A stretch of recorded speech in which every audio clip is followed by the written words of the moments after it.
Ang isang larong taguan noon pagkabata ay muntik nang mauwi sa pagpasa lang sa isang 12 taong gulang. Kasama mo ba ang batang babae na ito na 12 taong gulang? Oo, sabi niya nahihirapan siyang huminga. Sabi niya sinaksak siya ng maraming beses. Sinaksak ng maraming beses. Oo, may malay siya. Sige, bantayan mo siya. Mapapadala kami ng pulis. Habang nagmamadaling hinahanap ng pulis ang iniwang mamatay ang isang bata sa gubat, biglang nagkaroon ng nakakagulat na twist ang investigasyon. Mga bata rin ang mga suspect at sila ay mga kaibigan ng biktima.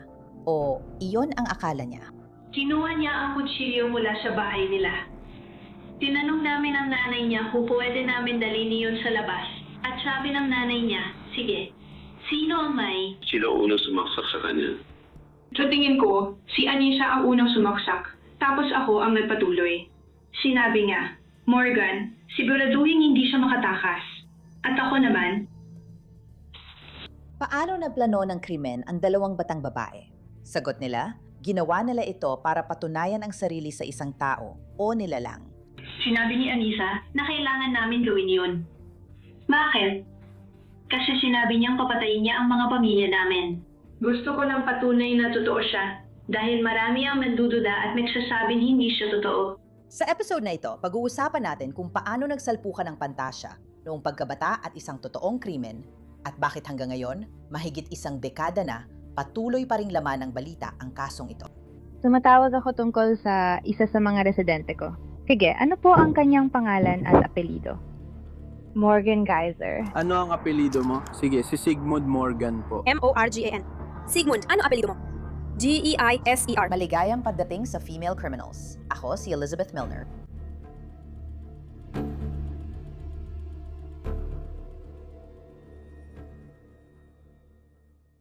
Waukesha, Wisconsin. Sa linggong ito, kikilalanin natin sina Anisa Weyer at Morgan Geyser, mga babaeng kriminal. Ipinanganak si Anisa noong Nobyembre 10, 2001. Si Morgan naman ay noong Mayo 16, 2002. Inilalarawan ng mga nakakakilala kay Morgan Geyser noong lumalaki siya na matalino, malikhain at kakaiba. Noong elementarya, outcast siya at kakaunti lang ang kaibigan niya. Nagbago lang ito noong ika-4 na baetang nang mapansin siya ng kaklase habang mag-isa siyang nakaupo. Ang kaklase niyang si Peyton Lautner ay naniniwalang-walang dapat maupong mag-isa. Umupo siya sa tabi ni Morgan at agad silang nagkasundo. Nadodrawing sila, naglalaro sa labas na magkasama at nagkakaroon ng sleepover.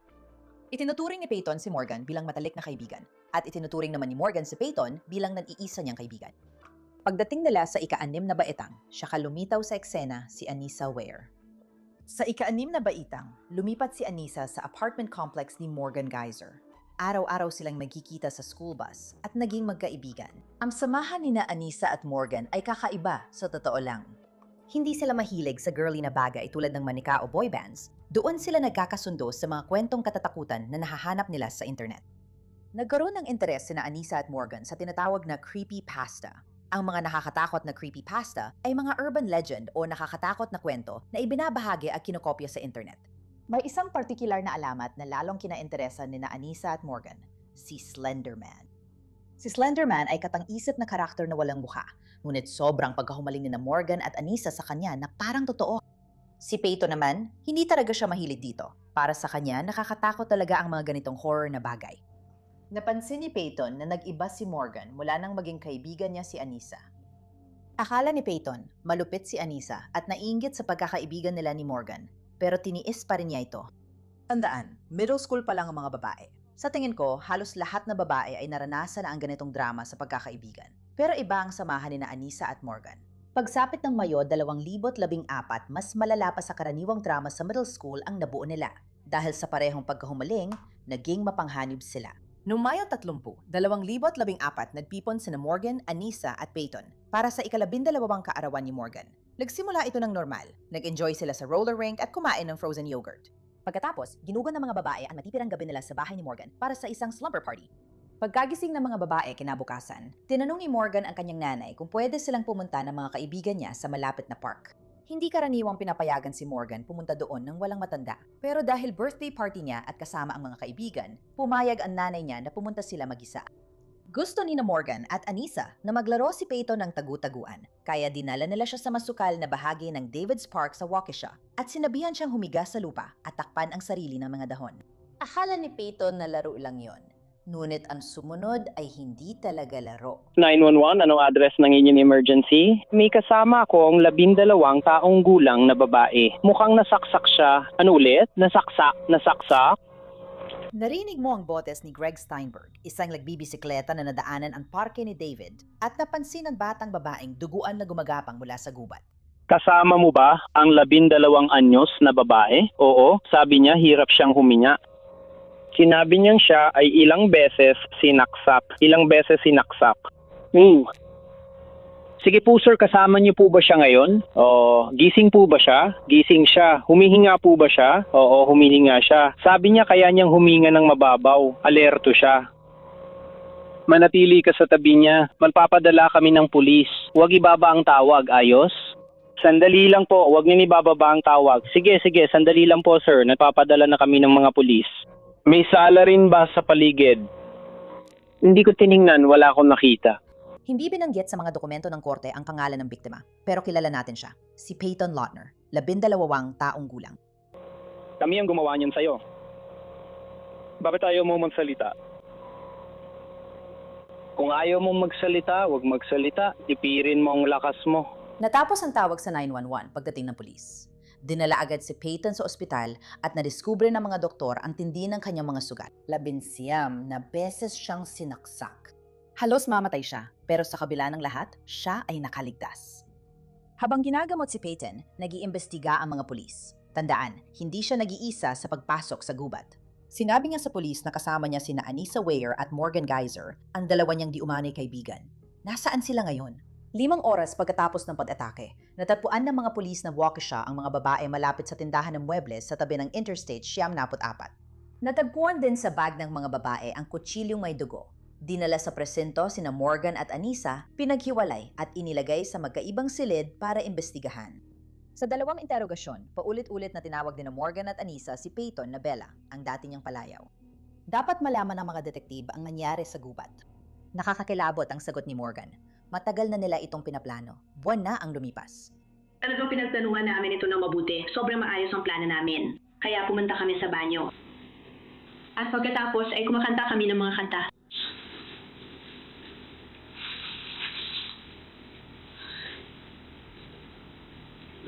At pagkatapos, nagbigay siya ng suhestyon na maglakad-lakad kami.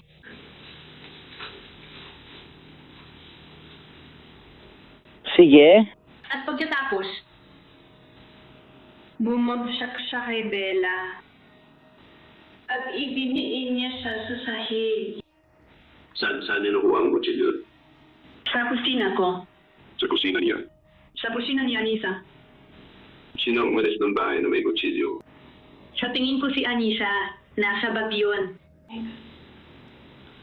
Si Anissa ang nag-empake ng bag. Pareho namin in-empake ang bag. Alam na namin ito mula Disyembre. Isang araw, sinabi niya sa akin na kailangan namin gawin ito. Anong ibig mong sabihin na sinabi niyang kailangan ninyo gawin? Ibig ko sabihin, sinabi niya sa amin na kailangan namin patayin siya. Sino ang nagsabi? Anissa. Kapag sinabi niyan kami, ano ang ibig niyan sabihin ng sino ang tinutukoy niya kami? Yung dalawa? Kayong dalawa lang ba o may iba pa? Wala nang iba.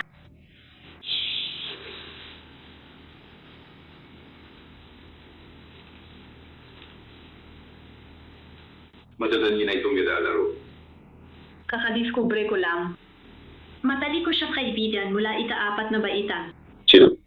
Kaya, Bakit si Peyton ang pinili mo? hindi ako ang pumili. Sino ang pumili sa kanya?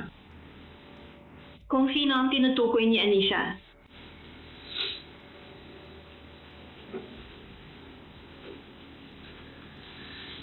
Pinalabas niyang kailangan yun.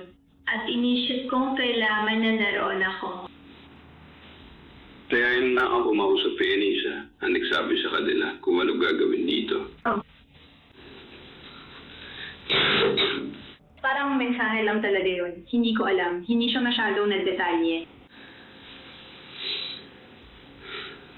Ano pang ginagawa niya para magplano? Nag-uusap lang ba kayo?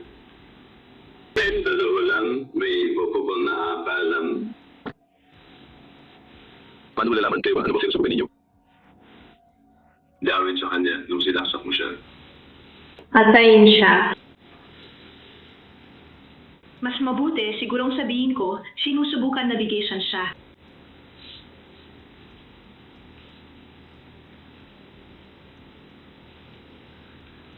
Hindi ko alam kung bakit siya, pero mukhang talagang kailangan yun.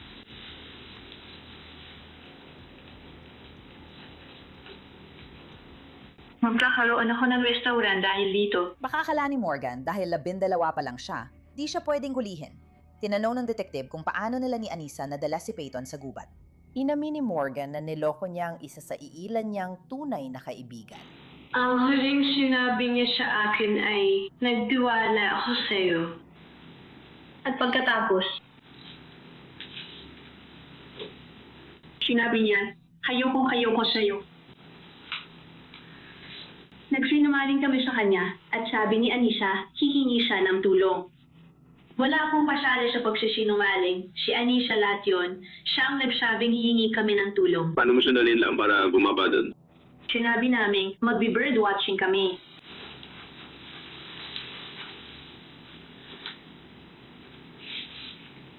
Nagiging masyadong madaling manilak ang mga taong nagtitiwala sa'yo. At medyo nakakalungkot iyon. Hindi naman nakaka-offend. Hindi naman malungkot, pero nakakalungkot gawin. Kaya sinabi niya sa kanya na magbi-bird watching kayo. Tapos anong nangyari pagkatapos nun? Sinabi namin maglalaro kami ng Plan as Me, tapos biglang inataka siya ni Anissa. Ang bilis ng pangyayari at paulit-ulit ko sinusubukang kalimutan iyon. Sino ang unang sumaksak sa kanya? Sa palagay ko, si Anissa ang unang sumaksak. Tapos ako ang nagpatuloy. Sa kanya sinabi, Morgan, siguraduhin mong di siya makatakas. At ako naman, Kaya sa tingin mo si Anissa ang nauna. Simulan ka ba? Oo. hindi talaga, medyo nakakalito. Isa pa, kailangan kong iwasan marinig ang mga sigaw buong araw. Sa interview ng pulis kay Morgan, paulit-ulit siyang bumabanggit ng he. Pero sino ang mag-uutos sa 12 anyos na babae na saksakin ng isa pa? Si Anissa ang nabunyag kung sino ang lalaking iyon. Kasi may website na tinatawag na Creepypasta Wiki. Sige, Puno ito ng mga kwentong katatakutan na ginawa para takutin ka gamit ang palitikan at iba pa. At isa doon ay kinatawag na Slenderman. Para tanado siyang Slitterman. Si Slenderman ba yun? Si Slenderman. Si Slenderman. Si Slenderman.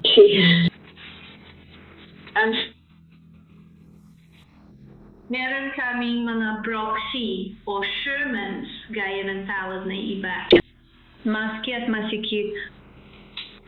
At sinabi ni Morgan, "Hey Anissa, dapat tayong maging mga proxy." At sabi ko, sige, paano natin gagawin yon? At yun ay bandang katapusan ng Disyembre, simula ng Enero. Sige. Ano ang proxy? Ang proxy ay parang isang Sherman o parang Ang kanilang bersyon. mga mamamatay tao, silang may mga proxy. Ang mga proxy ay parang prinsipe ng mga mamamatay tao. At ang mga mamamatay tao ay maaaring mag-isa o may mga proxy. alam natin na katang-isip lang si Slenderman na nilikha online. Pero ibang paniniwala ni na Anissa at Morgan. Naniniwala sila na totoo siya at natatakot sila sa maaaring mangyari kung susuwayin nila siya.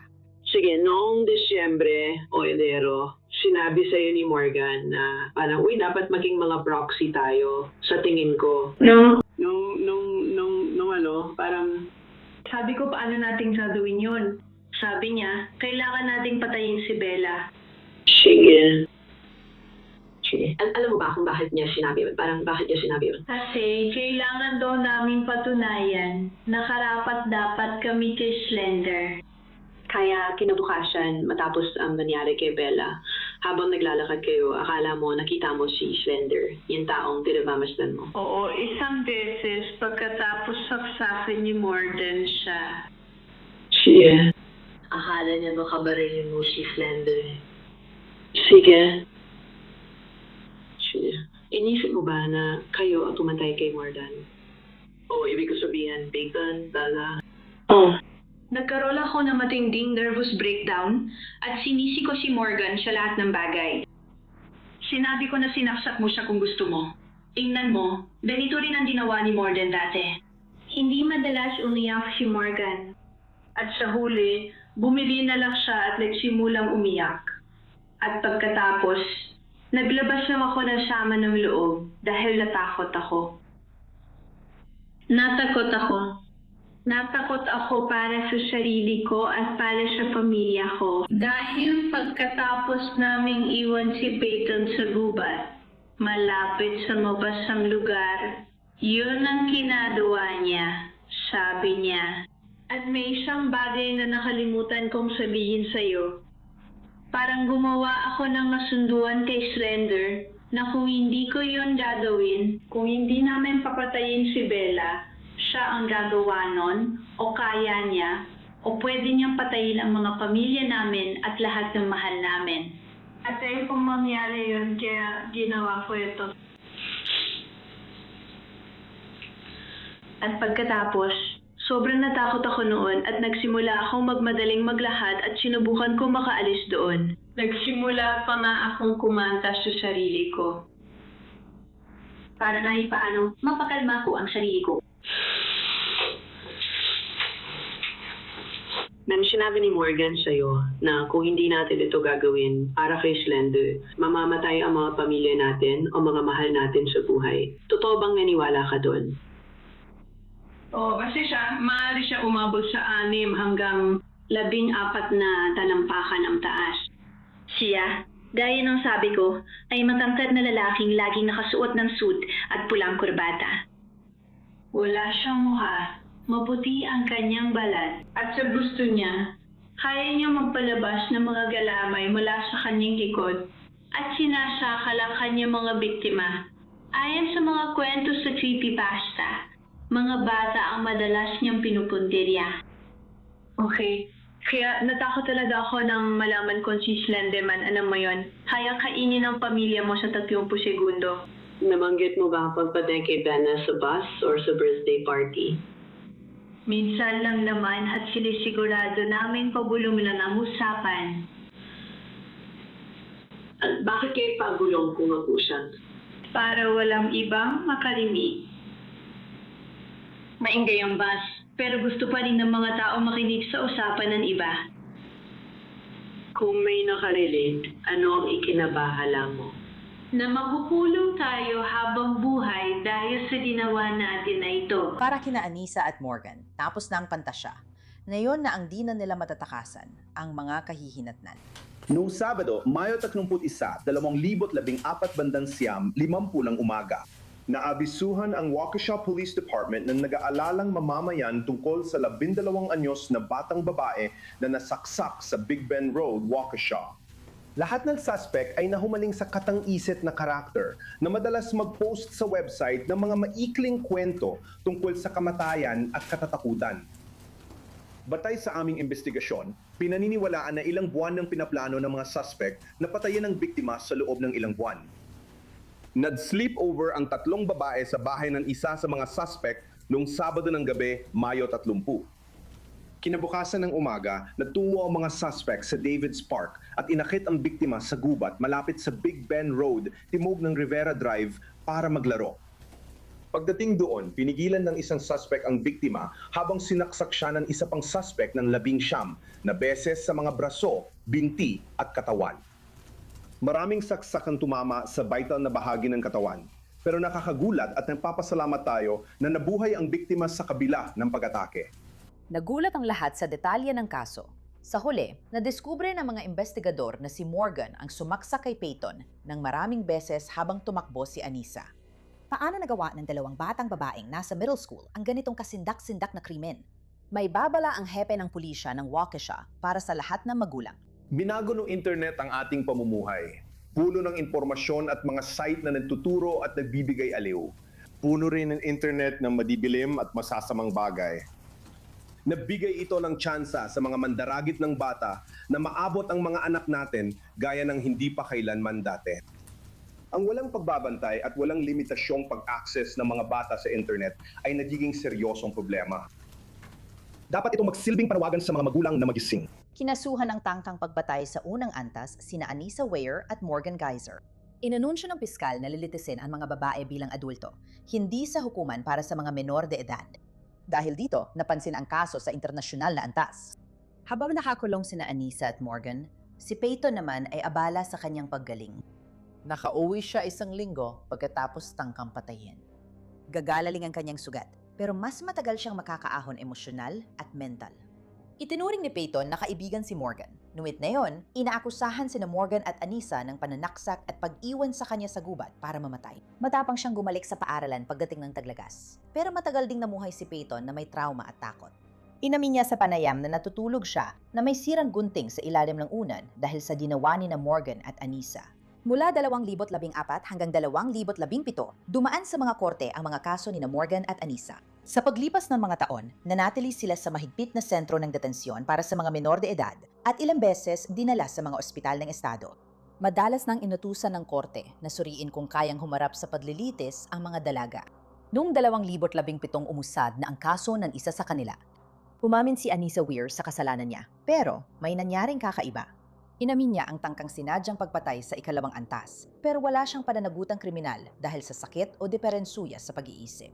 Sa pagdinig sa pag-amin ng kasalanan noong Agosto 2017, sinabi ni Anissa na isa ng teenager na yon sa hukom, "Naniniwala akong kung hindi ko ito ginawa, darating si Slenderman at papatayin ako, mga kaibigan ko at pamilya ko." Tinanggap ng korte ang pag-amin niya, pero dadaan pa rin sa hurado ang kaso sa ikalawang yugto ng paglilitis. Dito, magpapasya ang hurado kung ikukulong si Anissa o dadalhin siya sa pasilidad ng kalusugang pangkaisipan ng estado. Nagkaroon ng pambungad na pahayag sa sumunod na buwan.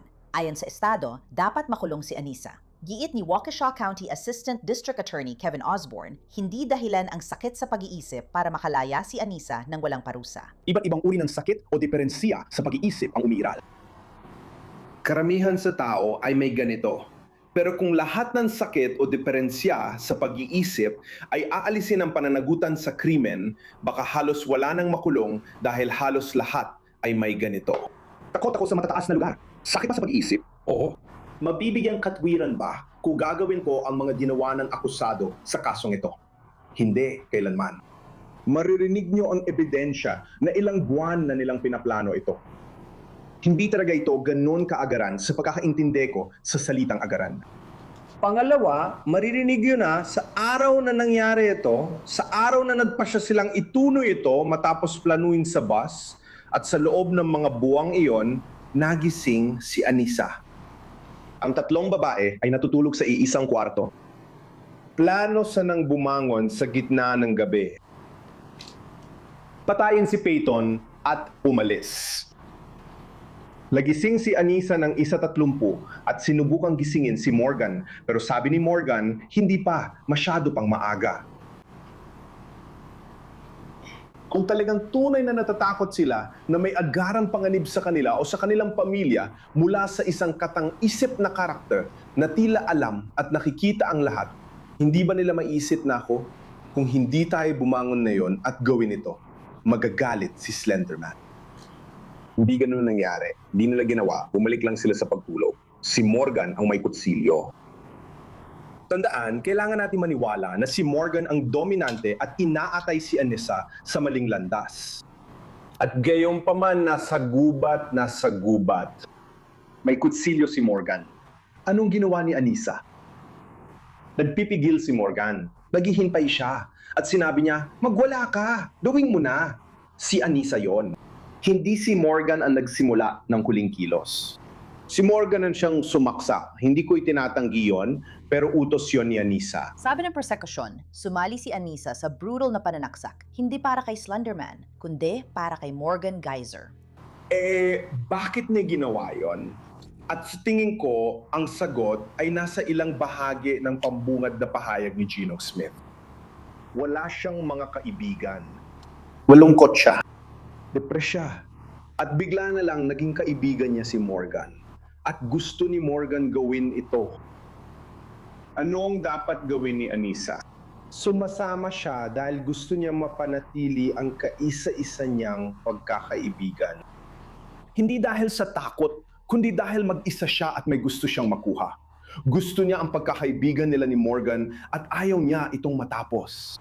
Ayaw niyang marinig kay Morgan na kung di mo ako tutulungan, di na kita kaibigan.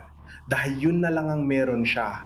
Gusto niyang maging proxy ni Slenderman na iba sa pagtatakot na papatayin ni Slenderman ang pamilya mo. Samantala, hindi itinanggi ni Joseph Smith, abogado ni Anissa, ang papel niya sa pananapsak, ngunit iginiit niyang may undiagnosed mental health issues at delusyon si Anissa.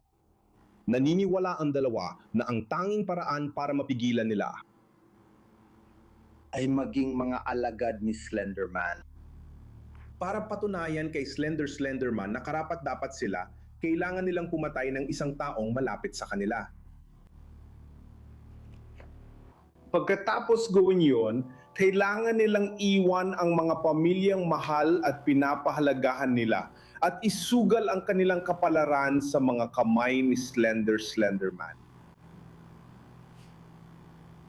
Paano naniwala si Anissa dito? Natuklasan ni na Anissa at Morgan si Slenderman sa internet noong Nobyembre ng 2013. Pareho silang 11 taong gulang noong panahong yon. Sa Creepypasta Wiki, natutunan nila na si Slenderman ay isa sa maraming karakter na pangunahing nambibiktima ng mga bata. Kasama ni Slenderman, nariyan din sina Jeff the Killer at Zalgo at marami pang iba. Habang tinitingnan ng wiki, nakita nilang may ebidensya na totoo si Jeff the Killer. Isa sa mga atraksyon ng Creepypasta Wiki site na yon ay ang layunin ng gumawa na gawing mukhang totoo ang mga kwento ng pagkakita kay Slenderman at mga karakter tulad ni Jeff the Killer. May mga transcript ng mga panayam ng pulis sa mga taong nakakita kay Slenderman. May mga transcript ng panayam ng psychiatrist sa mga nakakita kay Slenderman. Sa wiki, nakita ni na Anissa at Morgan ang mga video testimony ng matatandang mukhang tapat na nagkwento ng pagkakita nila kay Slenderman sa totoong buhay. Nakakita sina Anissa at Morgan ng artikulo sa dyaryo na nagpapatunay na totoo si Jeff the Killer.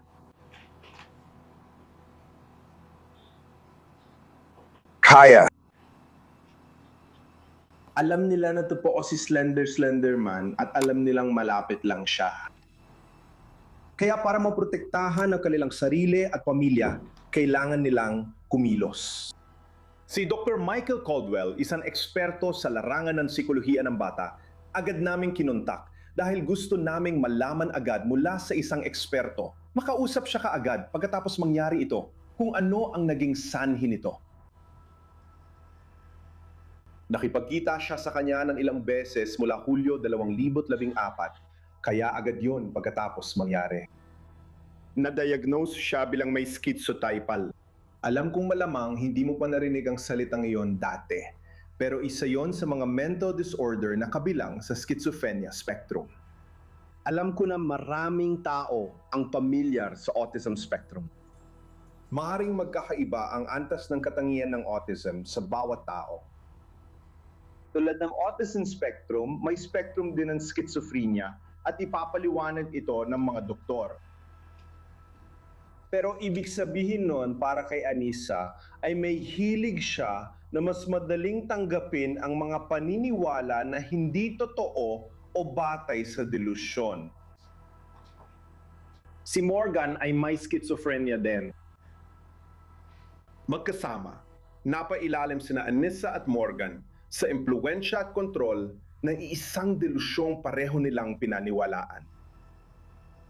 Ang shared delusional disorder ay tumutukoy sa matinding pagkapit ng dalawang taong may malapit na ugnayan sa mga kaisipan o paniniwalang hindi nakabatay sa realidad. Ang pangunahing tao at ang pangalawang tao ay kapwa nagpapadala sa mga delusyonal na paniniwalang na ipapasa sa isa't isa dahil sa napakalapit nilang relasyon.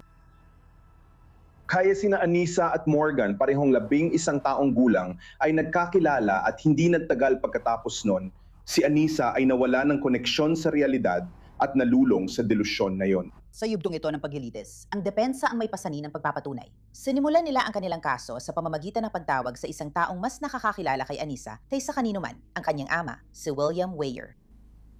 Habang siya ay nasa Prairie Middle School, Prairie Grade School, pasensya na. Dumating ba ang panahon na nagkaroon ng ilang problema sa inyong tahanan?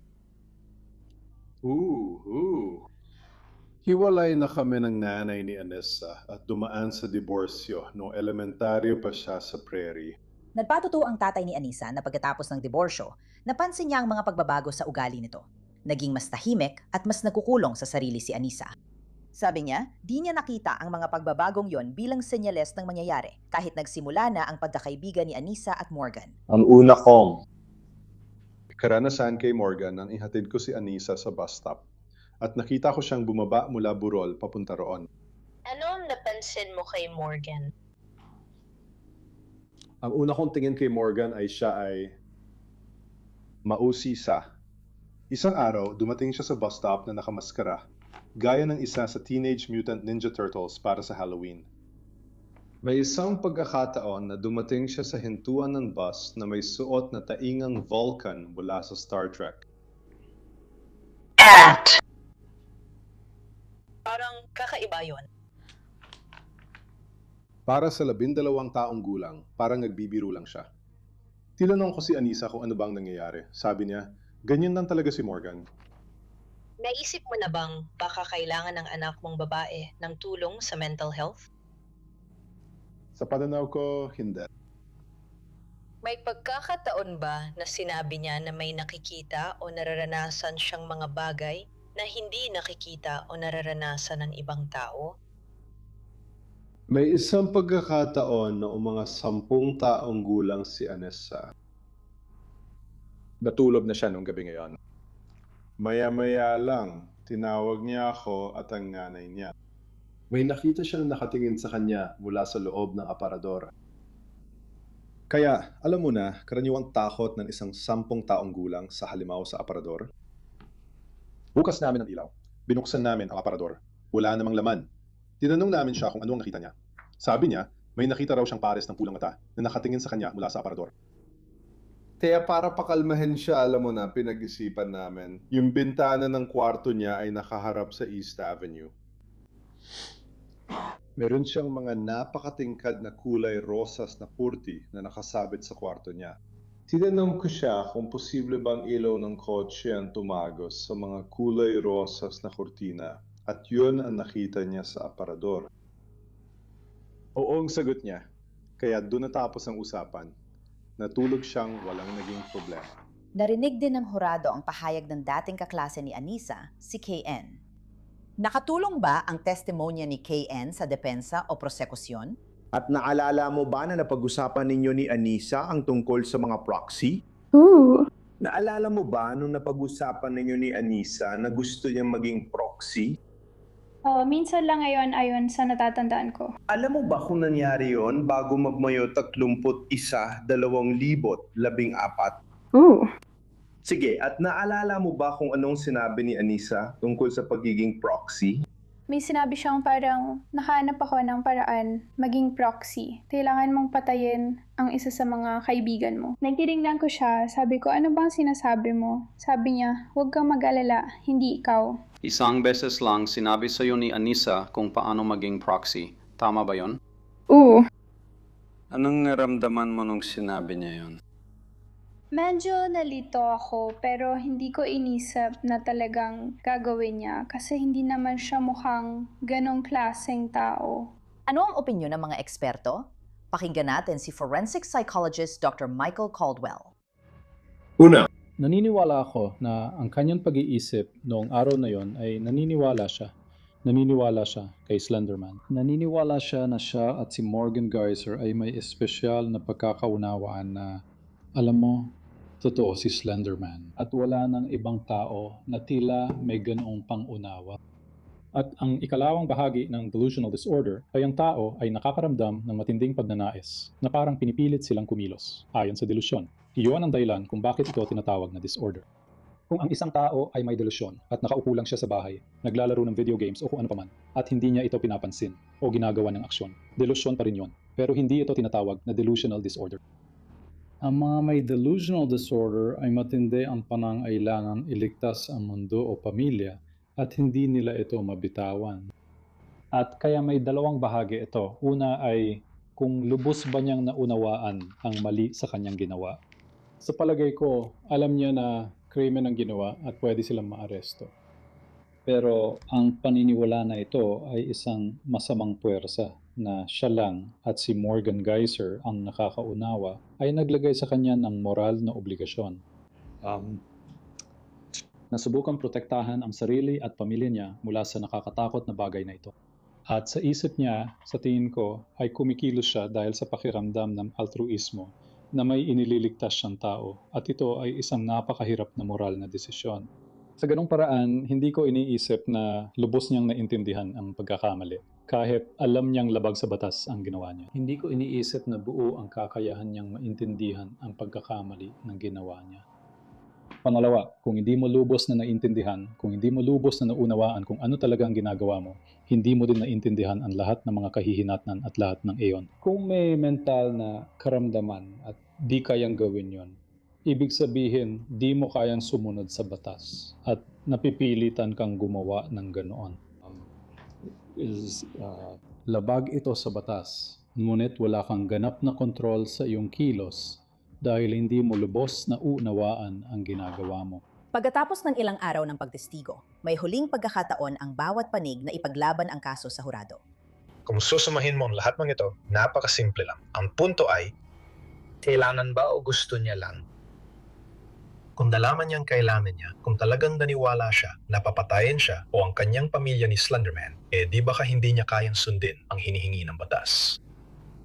Pero hindi ito isang kailangan gawin. Hindi ito usaping pumatay o mapatay. Ang nakakatawa dito ay, hindi ko alam na delikado ako hanggang sasakin ni Morgan si Peyton.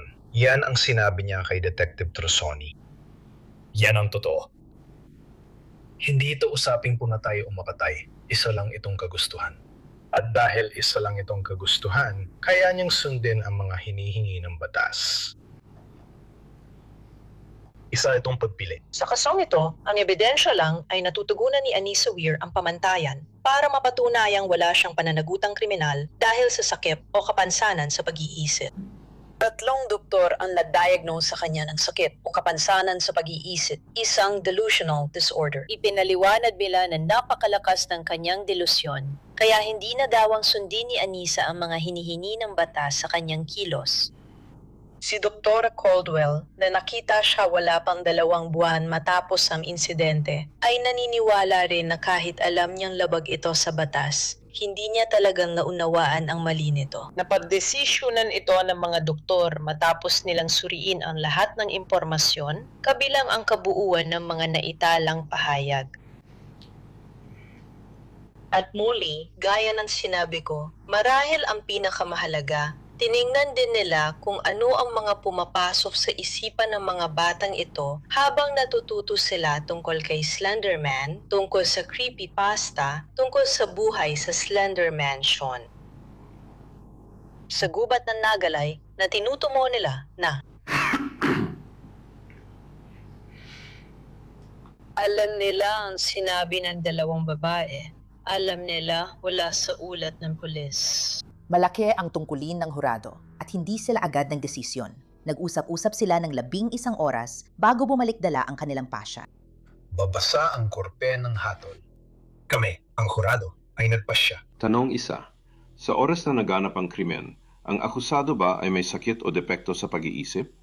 Ang sagot ay oo, 10 oo at walang hindi. Korte, habang ipinagkakaloob ko ang hatol ayon sa desisyon ng hurado, ito ay iniatas. Batay diyan, ako ay natuklasan na si Anissa Weir ay napatunayan walang sala dahil sa sakit o diferensya sa pag-iisip sa kasong tangkang pangalawang antas ng pagpatay at paglahok sa krimen gamit ang mapanganib na sandata. Ang 16 anyos ay nakaiwas sa kulungan. Habang hinihintay ni Anisa ang hatol, umuusad ang kaso ni Morgan. Tinanggap niya ang plea deal ng taga-usig, kaya nakaiwas siya sa kulungan at hindi na nagpa-jury trial. Katulad ni Anisa, sa State Mental Health Facility rin magsisilbi ng sentensya si Morgan.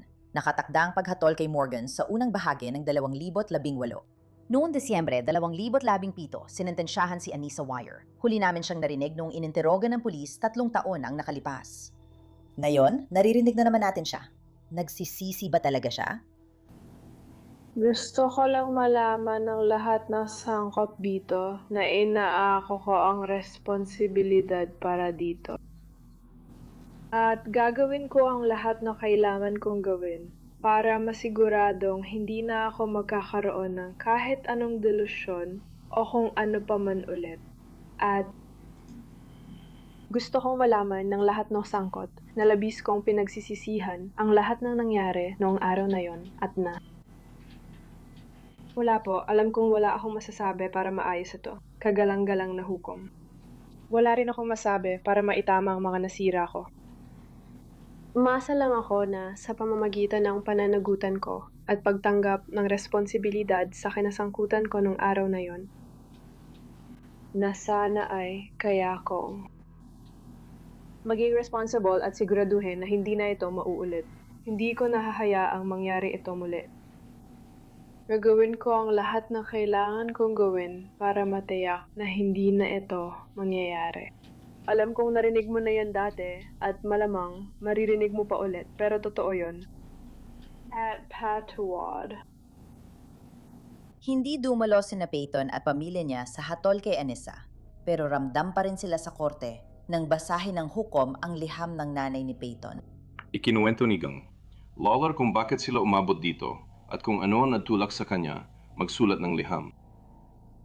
At tinatalakay dito ang mga dahilan para sa sumangayon kami sa plea deals para kina Morgan at Anisa dahil ito ang pinakamainam na paraan para matiyak na hindi na kailangan tumestigo ni Peyton. Na mas lalo pa siyang matroma kaysa sa kung anumang halaga nito.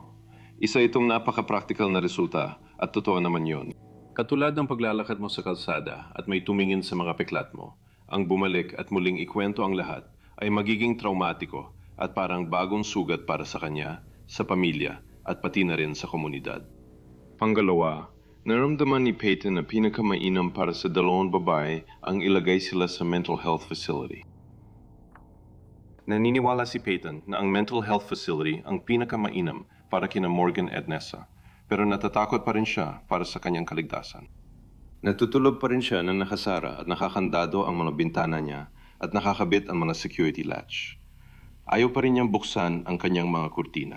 Ang liham na ito ay nagsisilbing makapangyarihang paalala na ang kasong ito ay hindi tungkol kay Slenderman o sa ingay ng media na sumunod dito. Tungkol ito kay Peyton Lawner, isang 12 taong gulang na babae na muntik mapatay ng walang dahilan. Inutusan ng hukom si Anisa na magpagamot sa Winnebago Mental Health Institute sa loob ng 25 taon. Noong Pebrero 2018, nalaman ni Morgan Geyser ang kanyang sentensya. Ako'y kumbinsido na may sapat na ebidensya upang matukoy na si Ms. Geyser ay isang panganib at may posibilidad siyang gumawa ng mapanganib na kilos na siya ay nagdudulot ng panganib ng pisikal na pinsala sa sarili, iba o ari-arian. Pinakaligtas at pinakamainam na paraan para matiyak ang tagumpay ni Ms. Geyser at maprotektahan ang publiko ay tiyakin na siya ay may pangangalaga sa isang institusyon. Kapag pinagsama-sama ko ang lahat, ang 40 taong pananatili sa institusyon ay mukhang makatuwiran at patas, isinasaalang-alang ang natatangi mga kalagayan ng kasong ito. Kaya iutos ko na ang pananatili sa institusyon ay tumagal ng 40 taon. Mahabang panahon yon. At kapag iniisip at pinag-inilayan ko, 40 taon para sa isang 15 anyos, napakahabang panahon yon. Higit pa ito kay Binibining Geyser. Bagaman focus natin ang kalagayan niya ngayon, usapin ito ng proteksyon ng komunidad. Layunin nitong maiwasan ang pag-uulit ng pagkakasala. Tinutukoy nito na dapat masiguro na hindi maulit ang sitwasyon ni Binibining Geyser Napaulit-ulit lang siyang napupunta sa komunidad, nagkakagulo at bumabalik ulit. Ipinadala si Morgan sa Winnebago Mental Health Institute para gamutin. Sa loob ng ilang taon, parang natapos na ang kwentong ito. Ang susunod na pagkakataon na muling napunta sa pambansang atensyon ang kaso ay noong 2019 ng kapanayamin ni David Muir ng ABC si Peyton para sa kanyang unang panayam sa harap ng kamera. Noong 2019, 17 taong gulang na si Peyton, dala pa rin niya ang mga bakas ng pag-ataking muntik ikamatay niya. Sinabi niya sa ABC News na bahagi ng kanyang pagkatao ang mga peklat at wala siyang itinatago. Nang tanungin si Peyton kung anong sasabihin niya kay Morgan kung may pagkakataon, ano kaya iyon? Nakagugulat na sinabi niyang baka magpasalamat pa siya kay Morgan dahil sa pag-atake na humubog sa kanya ngayon. Pakiramdam niya na tungkulin niyang tumulong sa iba. Sinabi niyang nais niyang magtrabaho sa medisina dahil naimpluwensihan siya ng mga doktor at nurse na nagligtas sa kanya. Habang nagpapatuloy si Peyton sa kanyang buhay, nagsimula ang bagong yugto kay Anissa nang humiling siyang makalabas mula sa mental health facility ng estado. Noong Setyembre 10, 2021 na taong gulang na si Anissa. Pagkatapos ng taon ng gamutan, humarap siya muli sa parehong hukom na naghatol sa kanya noon ng ilang dekada sa pasilidad ng pangkaisipang kalusugan ng estado, ngunit ngayon ay hindi na parusa ang pinagpapasiyahan. Inirekomenda ng ulat na si Binibining Ware ay palayain ayon sa plano na manirahan kasama ang kanyang ama sa tirahan ng ama. Siyempre, pamilyar ang hukuman sa kaso, patay sa pagkakasangkot ng hukuman sa usapin. Nabasa ko na ang ulat tungkol sa conditional release at ang plano para sa conditional release. Nasihan ako sa mga dagdag na ginawa natin dito, lalo na sa pagtutok sa GPS system, na ito ay isang patas na ulat at makatwiran ito. Siyempre, nagbibigay ito ng proteksyon para sa komunidad. Nagbibigay ito ng proteksyon hindi lang sa komunidad, kundi pati na rin sa biktima. Nagbibigay din ito ng proteksyon para kay Binibining Ware. Mahalagang isaalang-alang natin ang lahat ng mga taong sangkot sa ganitong ulat. Nasisiyahan ako na ito ay makatuwiran. Nagbibigay ito ng magandang proteksyon para sa komunidad. Nagbibigay din ito ng magandang plano para sa rehabilitasyon ni Binibining Ware. Kaya aprubahan ko ang plano. Pinalaya si Anissa Weir mula sa Winnebago Mental Health Institute matapos ang 3.5 taon. Babantayan siya ng mga case manager ng estado hanggang mag-37 taong gulang ayon sa kanyang commitment. Mukhang gusto rin ni Morgan ang tsansa para sa conditional release sa susunod na taon. Noong Hunyo 2022, nag-hire ang abogado ni Morgan ng unang petisyon para sa conditional release. Siguradong iba ang pagtingin ng hukom sa kaso niya kumpara kay Anissa. Batay lang ito sa papel ng bawat bata sa pag-atake. Ayon sa investigasyon, si Morgan ang sumaksak kay Peyton ng 19 na beses. Maaring naisip din ito ng abogado ni Morgan dahil 2 buwan matapos maghain ng petisyon para sa conditional release, binawi nila ang petisyon.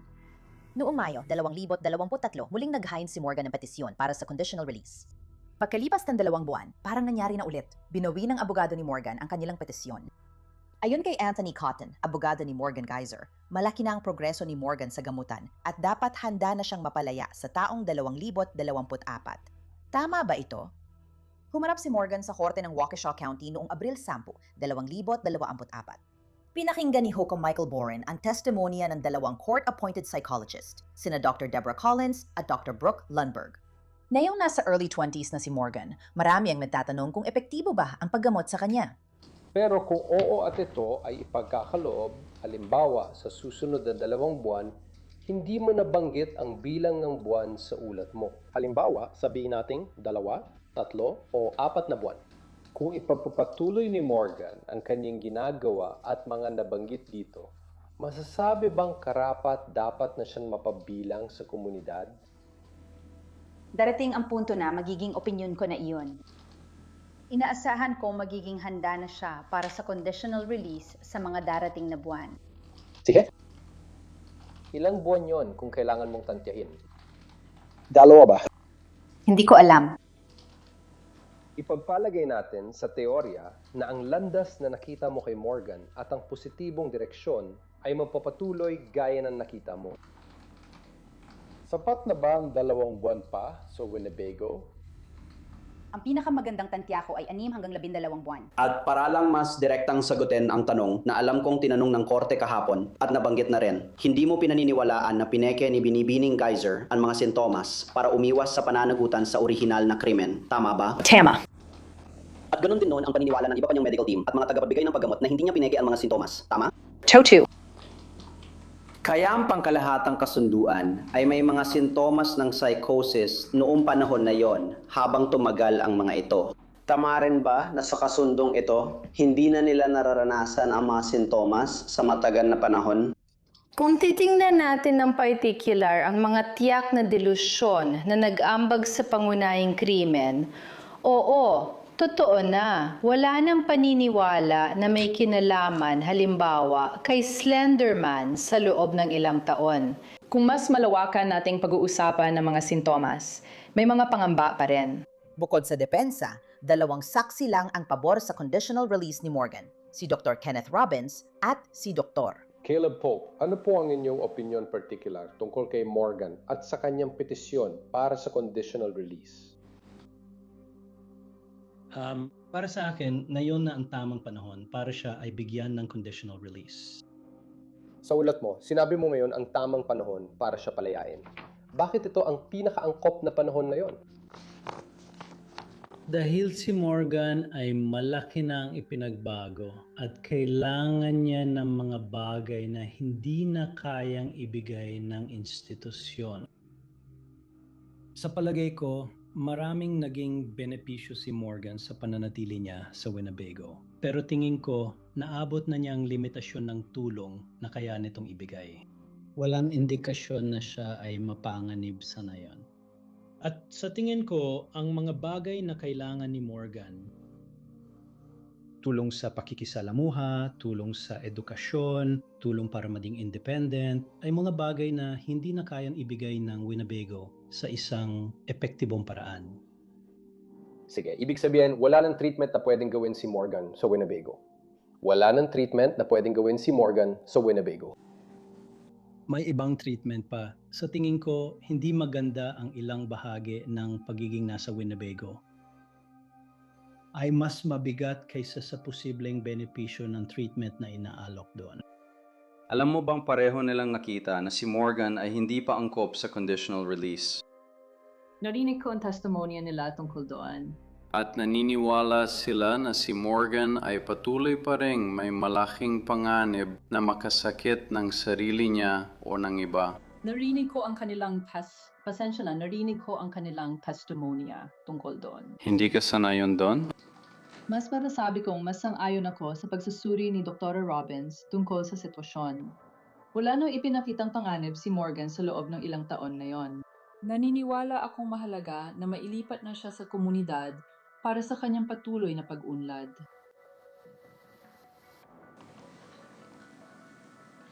Hindi mo naman siguro iniisip na 6 na buwan mula ngayon ay mas hindi pa siya handang lumipat sa komunidad, hindi ba? Hindi. Naniniwala ako na patapos na ang critical na panahon para sa pag-unlad ayon kay Dr. Robbins. Matapos ang taon ng gamutan at psychiatric na pagsusuri, ang hukuman magpapa siya kung bibigyan ng kondisyonal na paglaya si Morgan. Ang hukuman na ito ay kumbinsido sa malinaw at kapani-paniwalang ebidensya na si Binibining Geyser ay may malaking panganib na makasakit sa sarili, sa iba, o makapinsala ng malaki sa ari-arian base sa mga dahilan na aking nabanggit.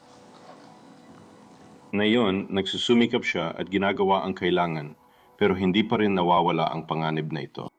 Tandaan na ang ikinababahala ng komunidad ay ang panganib, matinding panganib. Malaki rin ang pag-aalala ng komunidad sa magiging kalagayan ni Binibining Geyser. Ang pinakapangunahing pagtukoy ng pagiging mapanganib ay nangangailangan ng maingat na pagbabalansi ng interes ng lipunan sa proteksyon laban sa mapaminsalang gawain at ng interes ng napawalang sala sa personal na kalayaan at otonomiya. Kaya iyon ang balanse, ngunit ang balanse ay ang pampublikong interes na umiwas sa mapaminsalang gawain.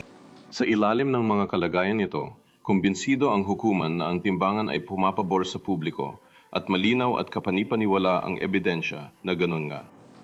Dahil sa narinig kong kapanipaniwalang ebidensya na mahusay na naipresenta ng Estado at Depensa, kumbinsido akong dapat tanggihan ang petisyon. Habang tinatanggihan muna ang kondisyonal na paglaya ni Morgan, Bukas pa rin ang posibilidad ayon sa hukom.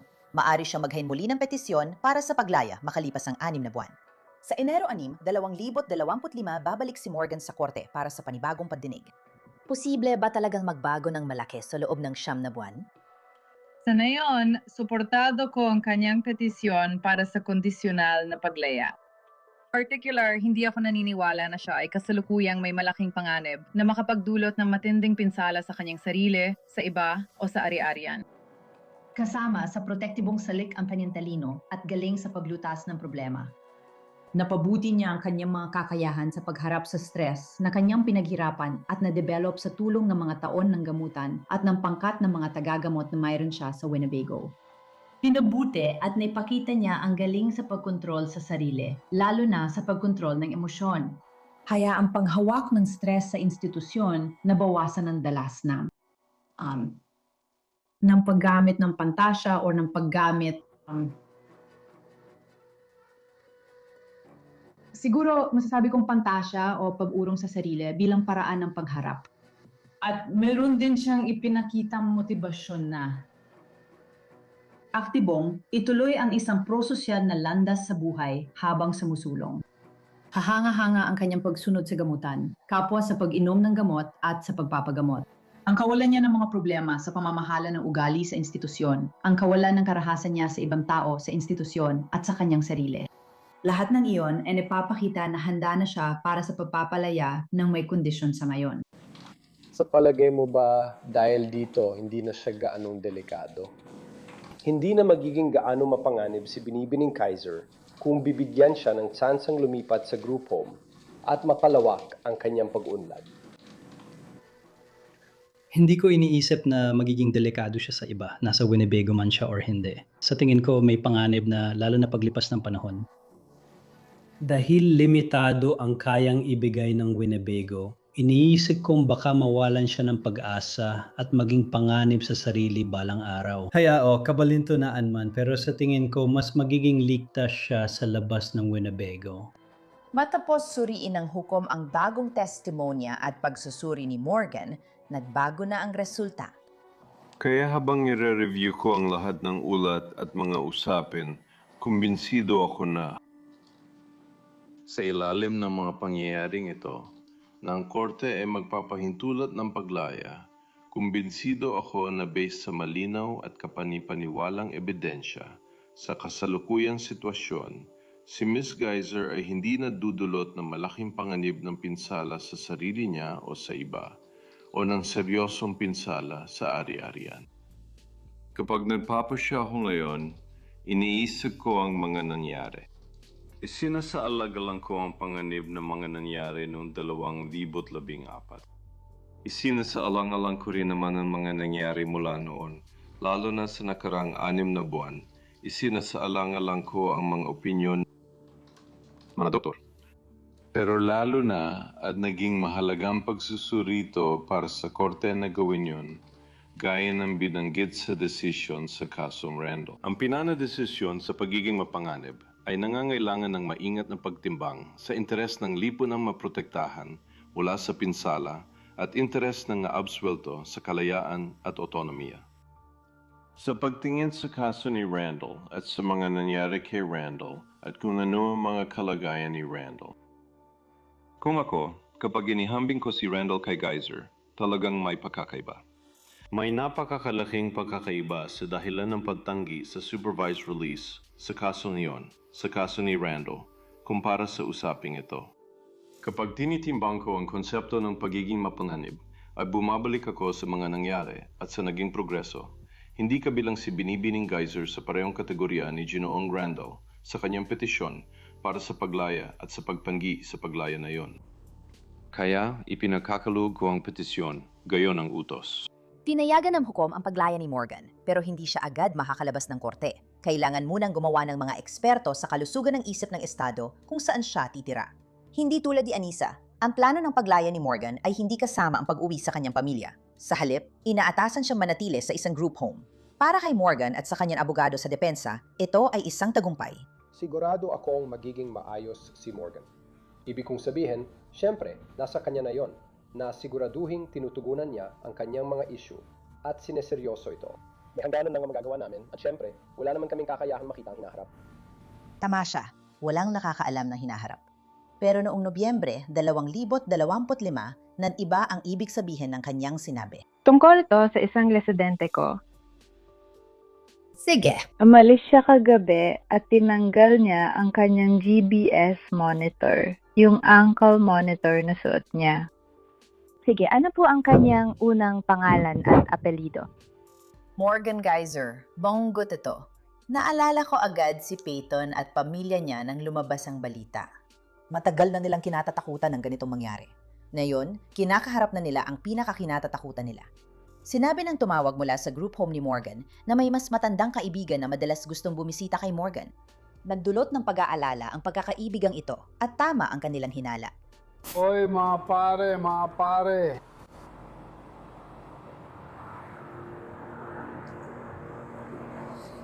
Hoy! Kayo mga pare.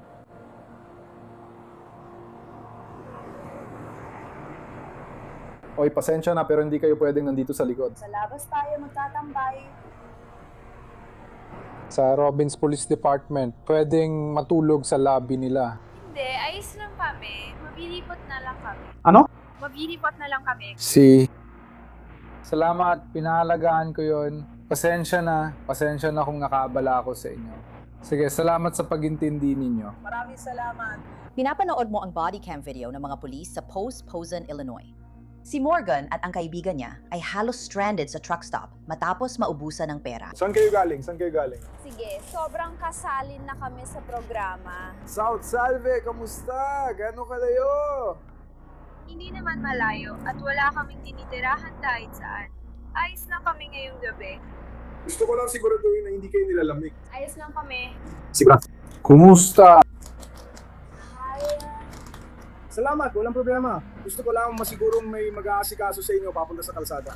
Hindi, wala na kami. Ilang taon ka na? 23 na ako. 2 so, mo, titingnan, sabi niya. G-friend. Paano niya? See?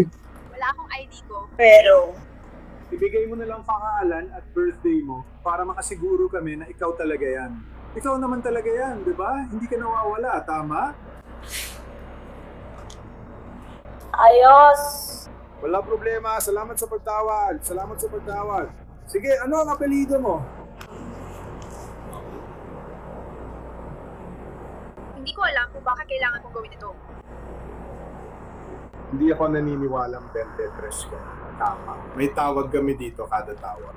Maging tapat ka lang. Gusto ko lang masiguro na hindi ka nawawala. Basta hindi ka nawawala, pwede kang umalis. Nawawala ka ba? Kaya ibigay mo lang sa akin ang pangalan mo at pensa ng kapanganakan mo at pwede ka nang umalis. Provincial na taong gulang ako.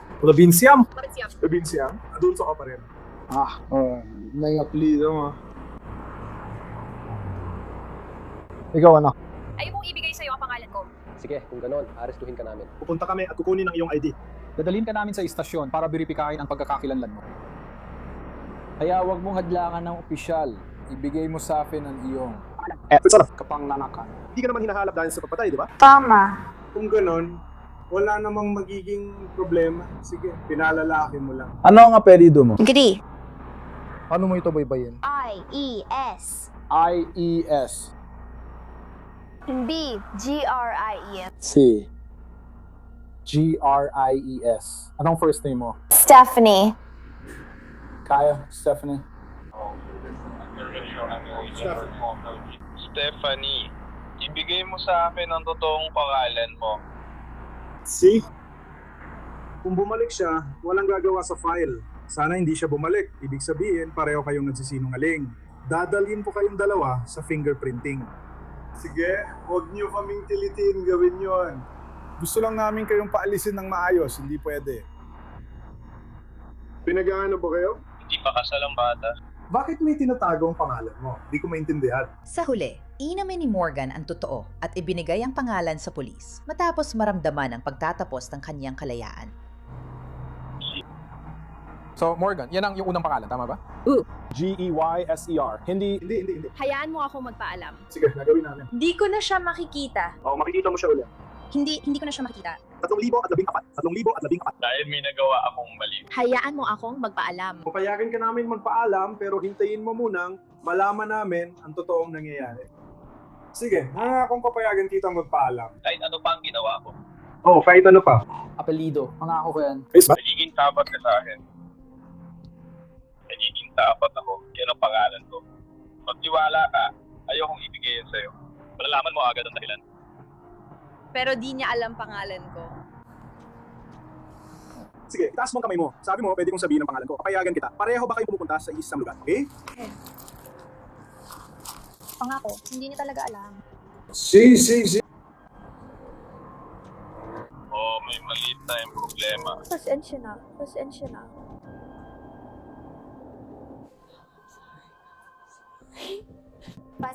na.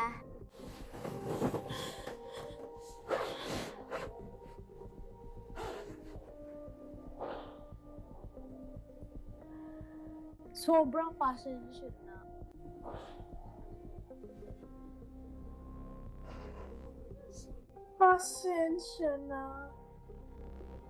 Sobrang pasensya na.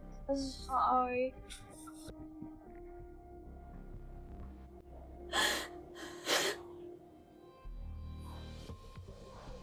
Diyos ko, sobrang pasensya na.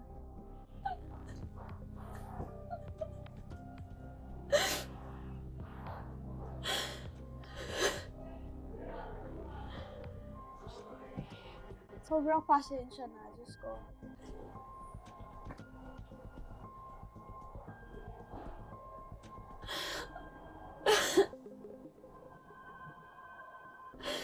Sobrang pasensya na. Ang hirap panoorin kang lumayo sa akin. Sobrang pasensya na.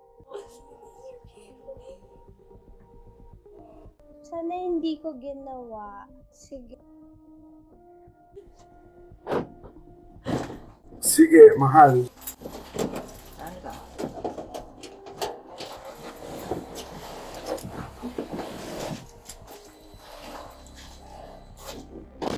Hindi na makakabalik si Morgan sa group home dahil inaresto siya at dinala sa kustodya ng pulisya. Noong Disyembre 2025, binawi ang conditional release ni Morgan at inutusan siyang bumalik sa Winnebago Mental Health Institution kung saan siya nananatili sa panahong nire-record ito. Si Anissa Wire ay nananatiling nakatira kasama ng tatay niya sa ilalim ng conditional release. At syempre, hindi ko matatapos ang episode na ito nang hindi nababanggit si Peyton Lautner, ang batang nakaligtas sa maraming pagsubok. Namumuhay na siya ng pribado mayon. Saan man siya naroon, umaasa tayong natutupad niya ang mga pangarap niya. Salamat sa pagsama sa episode na ito. Ako si Elizabeth Milner. Kita-kits ulit dito next week kasama ang isa pang babaeng kriminal.